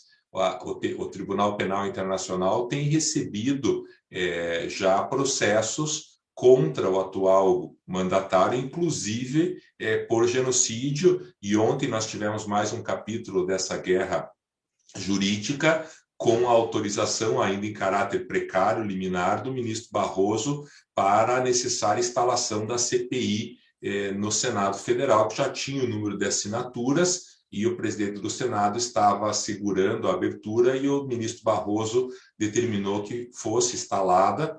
Ainda será julgado pelo colegiado, ele já mandou ao colegiado aí nas próximas sessões a validade dessa decisão. Então, esse teu ponto é fundamental. E outro ponto que você destacou, que me chama muita atenção e que a gente tem dificuldade para entender, quem não estuda essa matéria, é de que nós já estamos num governo militar. Eu próprio tenho dificuldade de afirmar isso, e me tranquiliza o espírito quando eu ouço isso de você, uma pesquisadora, porque eu sempre fico esperando um distanciamento histórico para que a gente possa, daqui 30 ou 40 anos, olhar e dizer: esse governo foi um governo militar. Mas não, você está certa, e eu vou passar a utilizar isso. Nós já estamos num governo militar, faz parte aí de uma estratégia para 2022, e eu deixo o gancho para o Juliano e para a Ana com as perguntas que o Guilherme já colocou, mas com a manifestação que o Felipe traz no chat, com jornais estrangeiros noticiando um possível golpe se o Bolsonaro perder as próximas eleições. Se isso é possível ou não é possível, mas enfim, deixo o gancho para o Juliano ou para a Ana a seguirem. Eu, então? Bom, acho que vou começar do final, então, sobre a questão do golpe. Vai ter golpe, não vai ter golpe? Eu acho que hoje esse é o trunfo que o próprio Bolsonaro tem. Ele mantém as instituições permanentemente estressadas com a possibilidade de um fechamento de regime. Mas eu devo dizer que eu acho que nesse processo, particularmente o judiciário, ele vem retomando um protagonismo de proteção das instituições, de proteção da Constituição. O exemplo que o Marcos trouxe é exemplar mesmo, nesse sentido, que foi a medida do Barroso. Ele está protegendo as regras do jogo. Quais são as regras do jogo? A partir do momento que você consegue o número de assinaturas para abertura de uma CPI, você tem que abrir uma CPI. Então, a regra do jogo é essa, ele interfere para poder reforçar as regras do jogo. Então, eu acho que o judiciário, o legislativo, vem se mostrando, em alguma medida, quase como um último muro diante desse processo de desmonte do Estado e das instituições que a gente vem vivenciando. Não acho que isso é uma atuação... As pessoas trazem, não, como se fosse para xingar, tá? Virou uma atuação política. Mas eu acho que, quando a gente protege as regras do jogo, nós combinamos participar do jogo democrático. As regras são conhecidas por todos. Quando algumas pessoas se utilizam, por exemplo, do fato de ter a força para ameaçar o golpe, eu acho que elas que estão desrespeitando essas regras que foram combinadas por todos do jogo democrático. Então, nesse sentido, eu acho que é óbvio que o presidente já deixou claro não ser um democrata, né? Não ter por desejo que as instituições funcionem, que as coisas funcionem com normalidade, com regularidade. Ele já deixou isso nítido. Antes de ser presidente, as declarações dele já eram também nesse sentido. Mas eu acho que hoje, ficar o tempo inteiro pensando vai ter golpe, é prejudicial para nós. Seja para a gente na academia, seja para as instituições, sejam para as organizações do campo centro, da esquerda e mesmo da direita, que ficam continuamente estressados. Eu entendo que cabe aos democratas do país fazer com que as instituições funcionem e proteger mesmo o máximo que a gente puder as conquistas que foram garantidas na Constituição de 88. Acho que, sobre a pergunta específica do conceito, o conceito foi usado antes por dois grandes autores de maneiras diferentes, que é o Oliveiros Ferreira, que usava a ideia de partido militar enquanto esse corpo orgânico, quase a ideia de partido do Gramsci, em alguma medida, quando a gente lê o texto do Oliveiros Ferreira mesmo, que vai atuar na política. E o outro autor que também usa isso é o Roquier, mas para olhar para dentro da força. Então, como se tivesse vários partidos, várias tendências brigando por qual que seria a postura institucional que a força devia adotar. Para quem estuda muito o regime militar, normalmente adota essa leitura do Roquier, que é aquela questão de a briga dos nacionalistas com a briga dos entreguistas. Então, tem um conjunto de autores que pensam nisso. Eu tento adaptar o conceito do Oliveiros, nesse sentido de como que um grupo consegue se organizar para atuar externamente na política. Não quer dizer que internamente eles sejam homogêneos, mas quer dizer que eles são coesos o suficiente, inclusive do ponto de vista ideológico, para conseguir atuar e se colocar na esfera externa. O conceito tem limites, principalmente porque isso, as pessoas ficam pensando assim, eles vão ir lá no Tribunal Superior Eleitoral, se cadastrar e vão lançar um candidato. Então, o Partido Militar, ele se adapta ao sistema político brasileiro e, ao mesmo tempo, ele interfere no sistema político. Ele se adapta, por exemplo, lançando candidatos por outros partidos fisiológicos. A gente vai ver, por exemplo, quem entrou no Legislativo entra por partidos fisiológicos. Mas, para mim, a questão mais importante hoje é como ele interfere no sistema político. E aí acho que é a dimensão que o Juliano trouxe, que é essa dimensão da militarização do sistema político, é de passar a funcionar. Quando eu falei da cultura do sigilo também, a questão da hierarquia, eu não duvidar, não divergir, não discutir. Não é que a gente acha que isso não pode ser assim dentro do meio militar.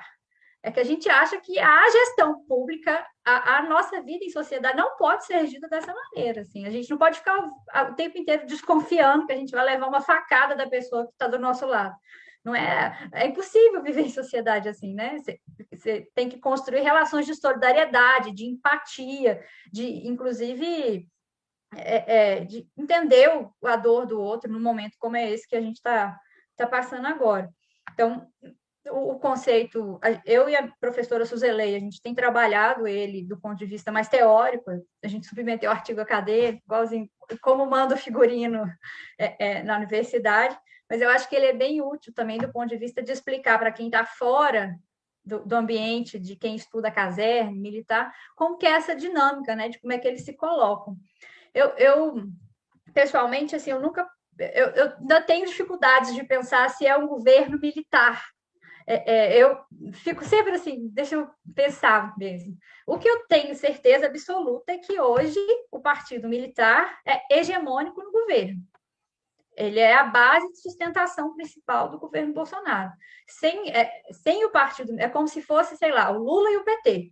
O Lula não se seguraria presidente se o PT abandonasse todos os cargos. Nem faria sentido o PT abandonar todos os cargos, já que o Lula é produto do PT. Então, a relação na minha cabeça funciona em simbiose.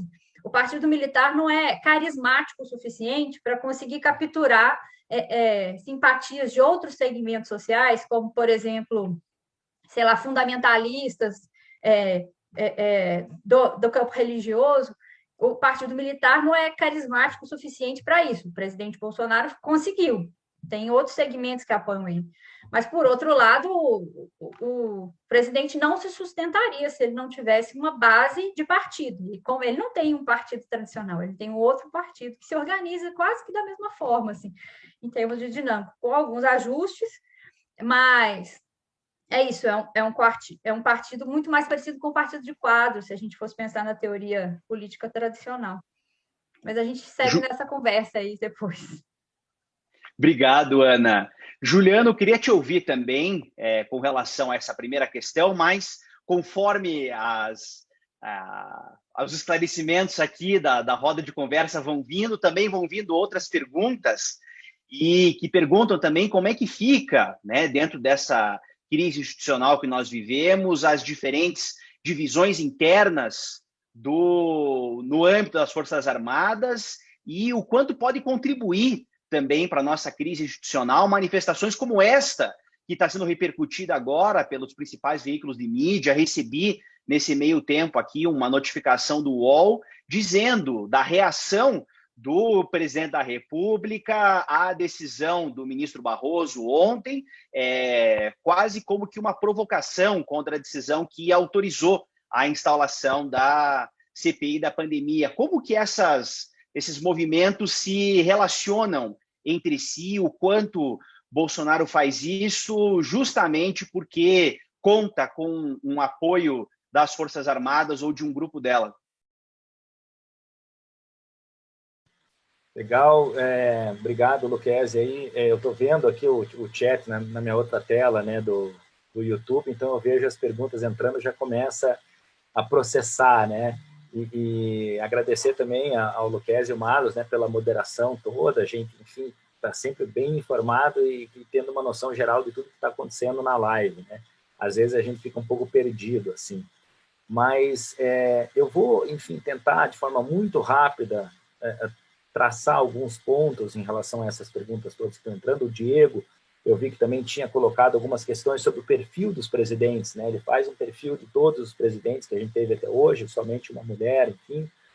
E daí ele pergunta as medidas necessárias para controlar a participação dos militares na política e se não existem mulheres nos altos cargos, né? Existem 2 generais mulheres, uma na FAB e uma na Marinha, né?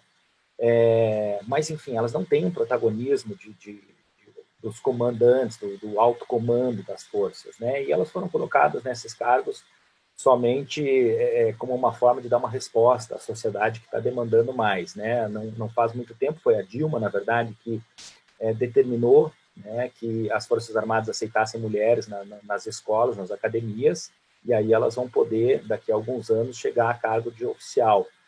Mas ainda há pouquíssimas, ainda sofrem muito preconceito. A questão de gênero nas Forças Armadas é complicadíssima. Não sei se depois a Ana ou a Adriana querem falar um pouquinho sobre isso. Tempo, mas, enfim, é muito complicado. Quando eu trabalhava no Ministério da Defesa, a gente fez esforços de trabalhar com essa temática aí, mas sempre havia muita contrariedade, muita rusga ali sendo criada, né, quando a gente falava em gênero e Forças Armadas. É um tema bastante complicado, né? E as nossas Forças Armadas, em relação a outras do mundo, estão muito atrasadas na participação feminina, inclusive, né, muitas Forças Armadas do mundo têm em armas de guerra, né, realmente de infantaria, artilharia e tudo mais, né? Na nossa, esse processo ainda está bastante truncado. E também ele fala sobre a participação dos militares na política. E aí eu quero entrar com um conceito que a gente hoje falou pouco, né, que já falou sobre ele, mas não o conceito em si, que é a ideia do controle civil sobre as Forças Armadas, né? Defesa é uma política pública como qualquer outra, como são as relações exteriores, como é a saúde, como é a educação, e etc, etc, etc. Né? E nesse sentido, ela é uma questão política.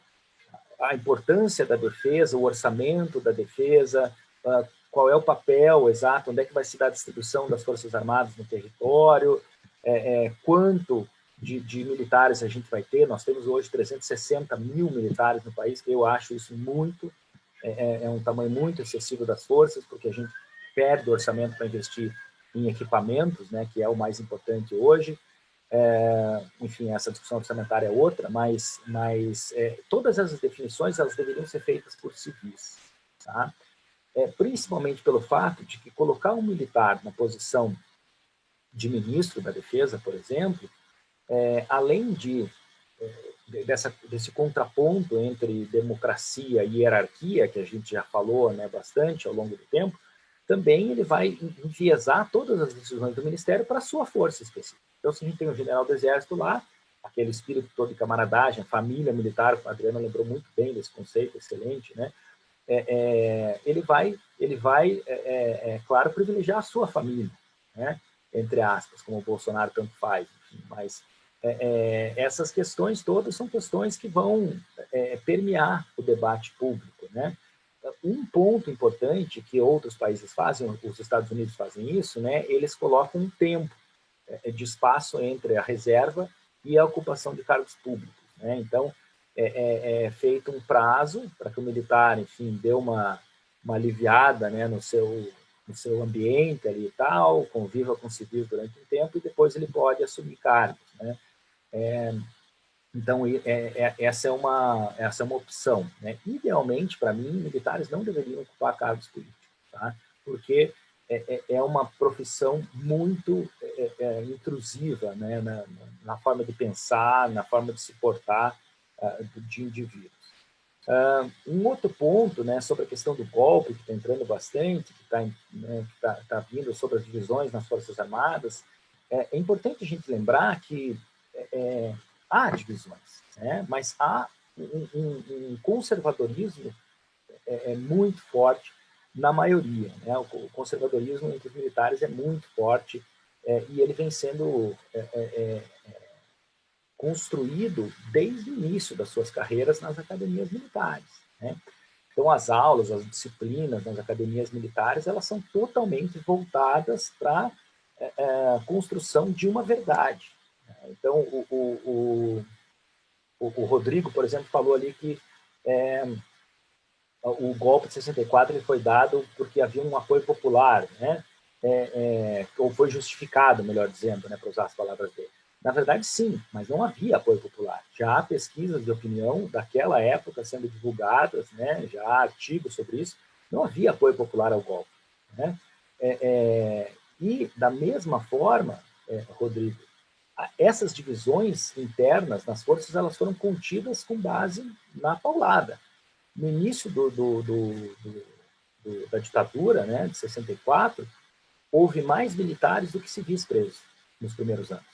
Tá? Então, eles limparam os quartéis primeiro e depois eles foram para cima dos, entre aspas, né, comunistas. Eu digo entre aspas porque não havia um movimento comunista organizado, já está isso muito bem pesquisado, não havia essa enfim, né, que hoje está se pintando de novo, né? Sai na rua, se eu falo mal do Bolsonaro, eu sou comunista, né? Enfim, mortadela e tal, aquela coisa toda, né? E não é à toa isso, Adriano trouxe bem um aspecto histórico dessas discussões todas de como são construídas essas verdades ao longo do tempo, né? Então, a ideia, né, de que não há divisão nas Forças Armadas, ela é falsa, mas há uma grande... eles pendem muito para um conservadorismo, enfim, e aí esse conservadorismo tem uma série de valores bastante complicados, né? E sobre a questão do golpe, só para fechar, eu acho que não há condições hoje, né, de o Bolsonaro dar um golpe nos termos mais tradicionais, né? Ou seja, mobilizar as Forças Armadas, fechar Congresso, fechar Judiciário, e agora eu vou nomear outros juízes, eu vou desconstruir, né, tudo que me barra, enfim, tudo que me limita, né, o poder. Eu acho que a Ana e a Adriana falaram bem sobre o papel que o STF vem exercendo, né? Não vejo isso como sendo hoje politicamente possível, né? Faltaria uma série de apoios a ele para que o faça, né? E o Bolsonaro também não tem a capacidade de mobilização dentro enfim, de todo o contexto institucional brasileiro necessário, né? Mesmo em 64 não foi um golpe militar, foi cívico-militar, né? A elite civil participou também e apoiou, inclusive. Então, é necessário, né, uma conjugação à mídia, enfim, a Rede Globo, né, já fez uma meia-culpa ali muito fraca, mas fez. Enfim, há necessidade de uma conjunção de fatores para isso. Por outro lado, a gente tem de tirar da mente que só isso é um golpe, né? Alguém colocou ali no chat que o golpe já veio, né, em 2016, o Gilberto, que abriu as portas para o Partido Militar. Na verdade, se a gente pensar, né, e aí muita gente hesita em falar em golpe porque houve um processo de impeachment, né? Mas um processo de impeachment é político, ele não é jurídico, né? E se a gente pensar nas razões pelas quais, né, o pessoal pelo menos manifestou o seu voto, né? Um votou, eu voto em homenagem à minha avó, ao meu papagaio, enfim, impeachment já, aquela coisa toda, é porque não havia, né, claramente uma motivação para isso. Pô, se a Dilma saiu por pedaladas fiscais, olha o que o Bolsonaro está fazendo em termos de responsabilidade, né? Então, eu acho que a gente não terá um golpe nos modos tradicionais, mas também acho que a nossa democracia está correndo cada vez mais um risco sério e, dependendo da conjuntura eleitoral do ano que vem, é possível que algumas forças conservadoras do nosso país se unam em torno da ideia de uma quebra institucional. Não sei qual é o tipo dessa quebra, não sei como ela vai ser construída. Essas coisas, quando acontecem de modo muito repentino, enfim, para quem não está armando, né? Quem está armando planeja muito bem, por muito tempo, enfim, de forma estruturada, mas quem está de fora, de repente, se surpreende, né? A cena da menina lá em Myanmar fazendo ginástica na frente do prédio do governo lá, e o pessoal dando golpe atrás, você trata bem. A sociedade é a última a saber, né? Enfim, mas eu penso que nós estamos cada vez mais em risco. O Bolsonaro, né, está estressando as instituições, para usar um termo da Ana, e esse estresse faz mal para a qualidade da nossa democracia. O judiciário tem resistido em alguns momentos, em outros, né, o legislativo faz uma pressão, mas ainda assim eu penso que que a gente está dando muita corda para o Bolsonaro, né? Aonde isso vai dar é difícil saber, né? Bolsonaro, desde os anos 80, fala que é a favor da tortura, que é a favor da ditadura, que a ditadura matou pouco, e todo mundo falando, esse cara é uma piada, esse cara aí é um fraco, é um retardado mental, enfim, todos os termos, né, pejorativos que foram usados sobre ele. O cara hoje é presidente da República, né? Então a gente não pode também deixar de prestar atenção para isso. Quando há esse tipo de declaração, quando há esse tipo, é preciso agir com contundência no momento em que essas declarações são dadas, né? Daqui a pouco vai ter gente desfilando na rua, enfim, com bandeira do fascismo e tudo mais, né? E a gente vai estar olhando e vai ficar observando, nossa, que absurdo, meu Deus, vou twittar, vou tirar uma foto, vou twittar, enfim, protesto, né? Vou replicar os tweets que estão chamando o Bolsonaro de genocida, né? Mas, enfim, quais são as estruturas que a gente tem hoje de segurar, né, uma conjunção crescente que pode existir o ano que vem, se, vamos supor, né, um candidato de esquerda, e aí o Lula é o nome mais conhecido, né, emergir como o líder das pesquisas. Será que esse tipo de tendência não pode fazer com que haja uma conjuntura favorável a uma união das várias forças conservadoras do país e aí, a partir disso, um rompimento institucional? Tá? Então, eu temo bastante pelo momento que a gente vive. Só para fechar, pessoal, eu já disse que ia encerrar, mas lembrei de um outro ponto que eu queria fazer, importante. O PT passou 13 anos no governo e não estabeleceu o controle das Forças Armadas. Tá? Então, isso eu acho necessário dizer.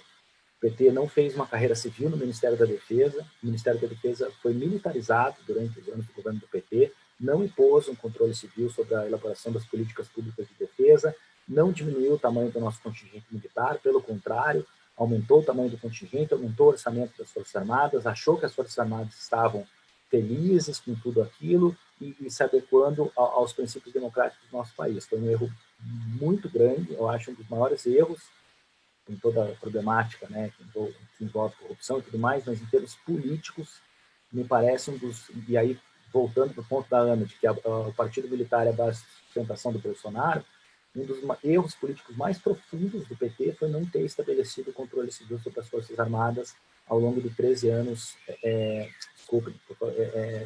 de 2003, né, 2016, ao longo de 13, 14 ali, anos no governo. Tá? Então, só queria fechar com isso, porque também, como a Ana, estou produzindo em conjunto com uma pesquisadora da Unesp, a Marina Vitelli, né, um artigo sobre isso, e isso nos chamou muito a atenção, né, os dados em relação a essas questões.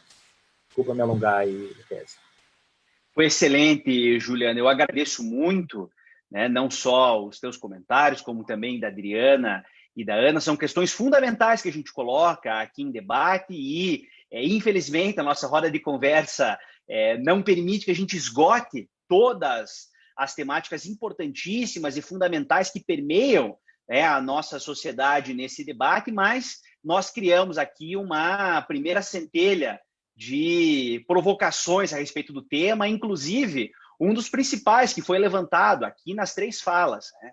Qual é o papel que as Forças Armadas devem ocupar numa sociedade civil, republicana e democrática como a nossa? E, nesse espírito, eu, já arrumando ao fim da nossa roda de conversa, passaria novamente a palavra à Adriana, à Ana e ao Juliano para que façam as suas considerações finais aqui, uma saudação final de despedida no nosso debate. Bem, queria dizer que foi um prazer estar com vocês aqui. Eu tenho aprendido muito sempre que eu ouço.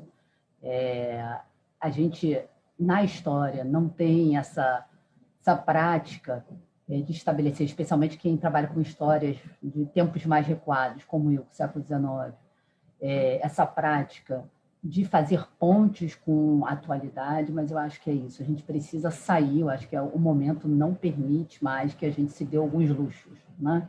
E a gente precisa ampliar o diálogo, né? Tudo que a gente produziu, tudo que a gente pensa, com o maior número de pessoas, estejam elas no judiciário, estejam elas no próprio meio das ciências sociais, ou mesmo, como eu falei, entre os militares, né? No caso desses coronéis que eu citei aqui. Então, acho que a gente precisa pensar nisso e queria agradecer muito a roda de conversa, queria ao Marlos, a você, Guilherme, o espaço que a gente ganhou nessa sexta-feira pela manhã. Obrigada. Bom, toda vez a gente fez as denúncias, né? Então, eu acho que quais os anúncios a gente tem para fazer, onde a gente quer ajuda. Acho que tem 3 questões que merecem vocês depois se debruçarem, porque isso é um trabalho que o judiciário vai ter que fazer em alguma medida junto com o legislativo, e nós da academia a gente fica identificando os buracos, como diz o Juliano aí, onde é que tem furo, onde é que tem gargalo. Eu acho que a primeira questão que a gente precisa de ajuda, particularmente nesse momento, é no processo de enfrentar o arcabouço autoritário que permaneceu mesmo com o final do regime dos generais. A gente não falou sobre isso aqui, mas a persistência da Lei de Segurança Nacional, agora em discussão, o que vai ser revisto, o que não vai ser revisto. Novos PLs, como o PL contra o terrorismo, que está em discussão dentro do Legislativo. A gente já sabe que as pessoas têm muita autonomia de interpretação no judiciário sobre conceitos. Conceitos tipo terrorismo, quando eles são usados de forma elástica, isso é extremamente prejudicial para a democracia. Isso elimina a possibilidade de divergência. Então, acho que é uma seara aí que nós, da academia, a gente vai se encontrar muitas vezes com o judiciário e com o legislativo. Uma segunda dimensão é que, em algum momento, a gente vai precisar conversar sobre o artigo 142, lá da Constituição. Ele é muito usado para 2 coisas, e 2 coisas que não nos interessam. Para nós, que estudamos defesa, para que servem, né? A gente, acho que é praticamente uníssono no ambiente acadêmico a ideia de que eles precisam se dedicar à tarefa de defesa. E o artigo 142 deixa margem para eles serem empregados em um conjunto de outras tarefas. E acho que nós vamos precisar pensar por esse aspecto. E por outro aspecto, toda hora que alguém quer ameaçar a democracia, retoma ele, né? Seja para usar as Forças Armadas como uma possibilidade de poder moderador, isso já foi, inclusive, discutido em muitas instâncias judiciais, e vira e mexe, alguém ainda tira essa de debaixo do braço. Então, assim, nós vamos ter que pensar esse artigo, tanto quem se debruça sobre direito constitucional, mas não só, quem criminal e outros, vai ter que parar para a gente conversar sobre ele em algum momento. E a terceira questão, que aí está mais ligada à área da legislação eleitoral e também ao próprio Tribunal Superior Eleitoral, a gente vai ter que conversar também e organizar essa participação dos militares, que é isso. Acho que foi o Juliano, o Adriano trouxeram a questão da quarentena, que existe em outros países, de 7 anos até, para que eles venham para a política, mas não só, assim, essa possibilidade de ficar usando a patente para poder ser candidato, aí você está lá vendo coronel, tarará, general, tarará, mas a gente votou na patente, a gente votou no indivíduo, a gente está votando na instituição, ou a gente está votando numa pessoa que já participou daquela instituição. Então, assim, é um conjunto também de temas nebulosos e que eu visualizo uma participação do judiciário para ajudar a dar uma desembolada nesse meio de campo aí que está bem confuso nesse momento. E uma última questão, assim, concluindo, eu acho que a grande questão que vai se colocar para a gente daqui para frente é isso, a gente viu um governo que adotou práticas genocidas, a gente tem 350 mil brasileiros mortos. Alguém vai ter que ser responsabilizado. É quase uma dinâmica mesmo de justiça de transição. Nós vamos ter que pensar como é que nós vamos sair desse buraco que a gente se enfiou enquanto nação. Então, eu acho que nesse sentido, nós vamos precisar, mais uma vez, também da ajuda do judiciário para pensar, e é isso, todo mundo vai querer se livrar da fatura, mas as pessoas vão ter que ser responsabilizadas, assim, por todos esses números alarmantes e catastróficos que a gente está. No mais, agradeço muito a oportunidade, coloco tanto o GEDS quanto o Tricontinental à disposição para debates nessa área de defesa e segurança internacional, e é o prazer de estar com a Adriana e com o Juliano, que a gente encontra só em live ou em WhatsApp, aí é bom ver, mesmo que seja assim, de vez em quando, o rostinho, né? Obrigada, gente.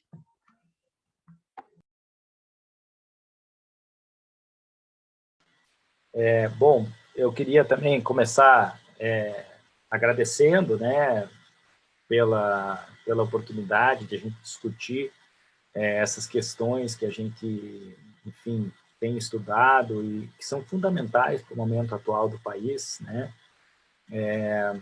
A gente achava que tinha algumas questões já consolidadas na nossa democracia, mas sempre se surpreende, né, com a capacidade de retrocessos. A democracia, a gente tem que estar cuidando dela a todo momento, com muita ênfase, e acho que falhamos muito ao longo dos últimos anos. Já citei as falhas, né, do governo do PT, mas, enfim, não foi só o executivo, né, naqueles anos que falhou, o judiciário vem falhando, o legislativo, o eleitor, né, a gente como sociedade falha muito também, é só ver o que como é que a gente está se comportando, né, diante da pandemia. Enfim, mas eu acho, como, né, disse a Ana, eu acho que há luz no fim do túnel. Enfim, né? A gente tem que aprender com essas lições que a gente está tendo no momento e que o próximo governo, né, Deus queira que não seja o mesmo, que o próximo governo possa retomar, né, esse papel institucional de reposicionar estruturas, né, de modo democrático, enfim, que as Forças Armadas possam voltar aos quartéis e que se tornem Forças Armadas profissionais, né? O que significa isso? Significa Forças Armadas menores e altamente capacitadas, né, com tecnologia para defender o Brasil contra possíveis ameaças externas e não para atuar internamente, né? Que nós possamos aumentar a presença do Estado nos rincões do nosso país, mas aí não por meio das Forças Armadas, por meio de outras instituições do Estado brasileiro, e que nós possamos, de forma definitiva, fazer algo que a gente nunca fez, que foi estabelecer o controle civil sobre as Forças Armadas no país, né? Enfim, apesar de nós estarmos vivendo esse momento tão triste, né, enfim, né, tão lastimável, eu acho que todos nós, né, estamos com assim, um certo desequilíbrio, né, físico, mental, diante de tudo que está acontecendo. Putz, a gente acorda de manhã, começa a ler jornal, já vai baixando a energia, né? E é difícil explicar tudo o que está acontecendo, né? Além, assim, se fosse só o governo, fosse só, né, como estava em 2019 ali, né? Putz, já estava ruim. Aí vem essa pandemia, né, 350 mil mortes, e a gente vai a 500, pelo que estão dizendo por aí, né? Se a gente não fizer algo rápido, a gente vai daqui a pouco estar em 600, né? A gente está esperando um mês aí com quase 100 mil mortes, né? Agora, nesse mês de abril, enfim, muito difícil, né, para a gente que acompanha a política de perto, para quem que vive disso, né? Mas, enfim, eu acho que a gente tem que terminar um pouco, depois desse meu desabafo, até que eu nem esperava fazer, mas às vezes a palavra vai saindo, né? A gente tem um pouco que tentar se equilibrar e tentar olhar para possíveis mudanças que a gente vai fazer a partir desse aprendizado que a gente está tendo, né?